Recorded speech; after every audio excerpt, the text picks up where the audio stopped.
Добро утро от Кипър и соленото езеро в Ларнака. Ние пътувахме с полет на Wizz Air от София до Ларнака, като тръгнахме в 6 часа местно време България от терминал 1 на летище София и към 8-8:05 бяхме в Кипър, като пристигайки в Кипър самолетът прави завой наляво и заходът е невероятен, от който се откроява една много красива гледка. Така ние успяхме да разгледаме Ларнака от високо.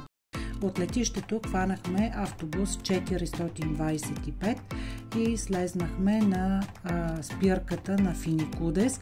Това е централната алея за разходка, наречена още променада или еспланада, като това е обикновено мястото в близост до брега на морето и с гледка към него. Като в Финикудес тази алея се използва за разходка, за тичане, за отдих. И от едната страна е брегът на морето, а от другата са съсредоточени хотелите и местата за хранене на туристите. След Финикудес ние веднага се отправихме към плажа, защото нямахме търпение да се потопим във водата, но случихме на много ветровито и студено време и се задоволихме единствено с гледане на морето и слушане на вълните. Зад мен се намират хотелите, които са основно съсредоточени тук, но пък и не останахме особено впечатлени от пясъкът, който прилича малко на глина или на кал.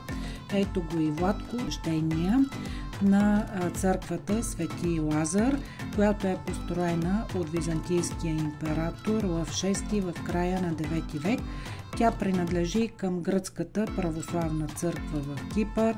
Почита се изключително много Свети Лазар и почита към него е толкова голяма, че в Ларнака 8 дни преди Великден се провежда голямо шествие и по улиците се носи неговата икона.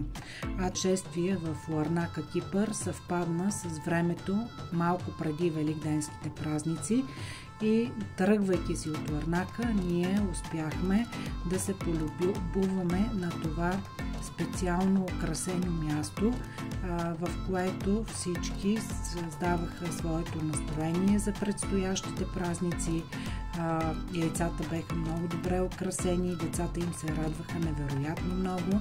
Въобще цялата украса на летището ни подготви за предстоящите светли празници, заради ни с много настроение и изпълни душите ни с радост и спокойствие. Така завърши и нашият уикенд в Ларнака.